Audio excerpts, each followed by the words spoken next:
大家好，今天聊一聊心理学和禅修这两个东西，目前的境地可以说都是蛮尴尬的。人们对他们总是有各种各样的滤镜。你说禅修是修仙也行，炼丹也可以啊，或者是说心理学就是揣测别人的心思，都可以，没有什么问题。怎么说呢？就是人有时候真正喜欢的或者讨厌的对象，其实已经不是这个对象本身了。只不过是这个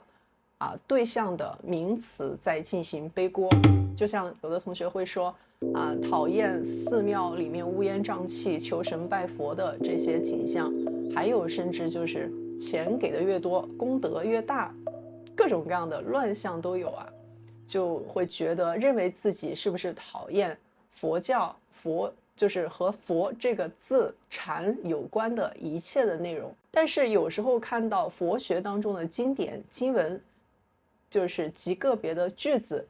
看到又还蛮喜欢的，就是会觉得有道理。另外一个方向呢，就是当人们想要分享一个自己真的亲身经历，但是呢听起来有一点荒谬，但是却是真实的发生的现象的时候，总是要先用科学两个字来做一下这个描述的背书，好像才会显得我这个东西不是玄学啊，就好像生怕自己说的东西不属于科学的范畴，就是逻辑上好像不太说得通，脑海里面想的内容和实际观察到的对象总是有一种冲突和对立存在。其实这个就是认识的过程，就好像我们认识苹果，我们需要知道苹果到底是什么，不能仅仅只是知道这种水果叫苹果，去看一看，去触摸，去品尝它，从各个角度去观察它，这个就是苹果是苹果的过程。心理学也好，禅修也罢，阿猫阿狗都可以的，你好歹要知道这个名词它本身到底是什么，诠释是来自别人给你的信息，还是你自己真的观察到了这些现象，这两者之间是有很大不同的。心理学心理研究的方向这100多年来，虽然有很多不同的流派，各种各样的细节也越来越精细，也有很多闪光的地方，但是本质上却没有什么进步，一直都是在外面打圈圈。为什么会有这样的情况发生？因为现在主流的心理学研究者们认为，心理这个东西不可能直接体验，或者说不认可直接体验来的数据，只是通过别人搜集的信息，别人给的资料来得出一个结论，却漏掉了最关键的部分，就是意识。因为没办法直接接触心理，同时又不认可直接体验而来的这些心理过程，就衍生出了各种奇奇怪怪的流派啊。就比如说根据别人的行为或者表现来推测过去别人发生了什么，心里想了什么，这个就是他有时候行得通吧。比如说这个人脸红，现在你说他现在经历了什么，什么情况都有，你不能通过人家现在有一个什么行为就去揣测他刚刚想了什么，经历了什么。最主要还是心理学研究的方法错误，没有进步又没有效果，甚至还有很多很有名气的咨询师，或者说这就是他们的固定流程，就是自己需要去另外排解在诊断过程当中接受到的这些负面的情绪，然后还要去就是再到你的更上一级去确认一下你的心理状态。其实这个行为的本质就是没有效，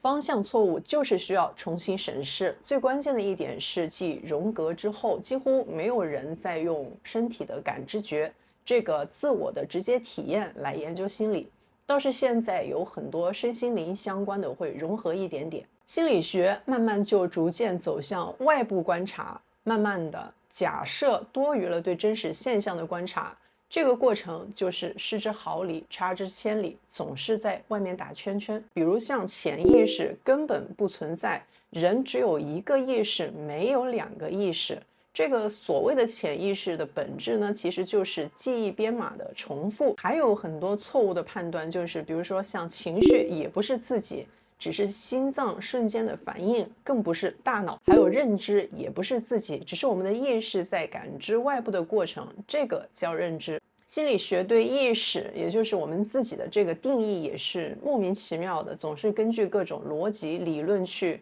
推测，然后去证明。那我们自己是谁这个东西不用另外去证明，直接感知，直接就是，没有另外一个侧面的这个需要去证明的这个过程啊。这些类似的错误无处不在。本来呢，心理学是超级实用的顶级科学，但是这100多年来却被人们、被心理学研究者们搞成了没有实际用处的哲学逻辑来研究。早在2500年之前，释迦牟尼就已经明确了心理疾病、消除心理疾病的方法。在《圆觉经》《楞严经》《瑜伽师地论》当中已经有提到过，像灭苦、离苦、离苦得乐这些词，就是指明了方法的所在的地方。只不过人们不明白，因为没有练习，身心没有转变，不明白这些东西在说什么，就这么传啊传啊传啊，逐渐就蒙上了浓重的宗教色彩，变成了非常唯心啊形而上的东西。没有人会觉得这些是切实可行的身心训练的方法。长这么大，你心里难道没有一瞬间出现过就是不爽的感觉吗？比如说像遇到失败、遇到挫折的时候，会不会有一些难过，甚至感觉到哎好苦啊，就是这种实际的体验。只不过人们在感觉到有一点不开心或者有一些焦虑的时候，不会太去在意。还有很常见的就是像比如一群人聚完会之后，一个人回到家就感觉哎呀空落落等等，像这些类似的不适的稍微有一点不适的心理感觉出现的时候，人们基本上不会太去在意，因为还有新的刺激可以去找，还有新的乐子可以让自己就是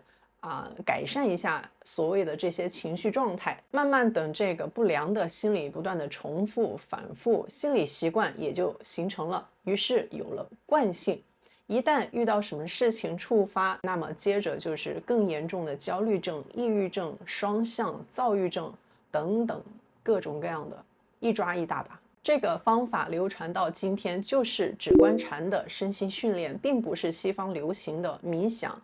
禅修、正念这些所谓的半成品。通过训练，注意力笼罩全身，形成习惯，日常中毫不费力就是笼罩覆盖的状态，于是形成行住坐卧中时时刻刻笼罩的习惯，又称之为行住坐卧中不离禅，谓之禅修。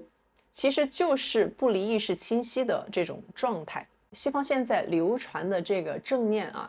他们的方法是觉察当下。这个问题是出在哪儿呢？就好像是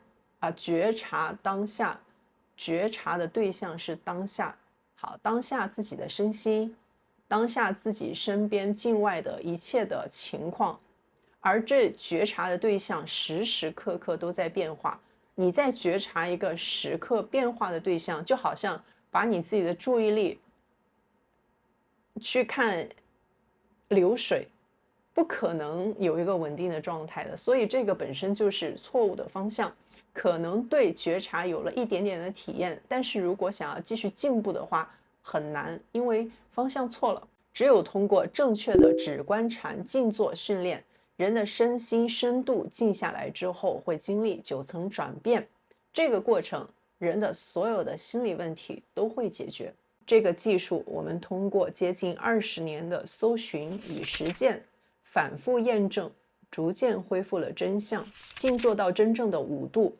就可以解决个人的毕生健康心理问题，意思就是已经够吃一辈子了。5000年前，中国的古道家就提出归根约静，这就是解开人体秘密的最古老的内容。人们只是在逻辑、文学的层面，甚至当成哲学来看道家的这些内容，想当然的去理解，没有人会当成身心训练的内容。后来又出现吕洞宾所著的《太乙精华宗旨》，这个被荣格观摩之后，又有了精华的秘密，也是被带到西方。真正的禅修心理学是非常实用且有效的，它就是一个很实在的技术，除了实用，而且关键是真的很好玩。这个东西就是世界上没有比提升自己作为人的这个属性更好玩、更有趣的事情。禅修也从来不是呆板无聊的存在，相反，它的整个过程都是非常舒适的。如果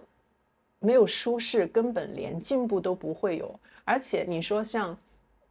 自古那么多人杰，趋之若鹜的修行，人家也不是傻的。所以不要透过别人的眼睛去看二手的世界，自己直接去看，去感受。人的身心状态、心理习惯发生真正的改变，只能是通过训练而获得，不可能通过讲道理。心理的知识内容讲得再多，知道了心理过程的5大规律，不去进行静坐的练习，没有用，就是没有用。所以这个频道主要是讲静坐，顺带讲讲心理，以及静坐之后在生活的延展和运用。或者可以直接看播放列表的分类，我大概也是这么3类，还有一本是我们的出版物《存在感》。感谢订阅，再见。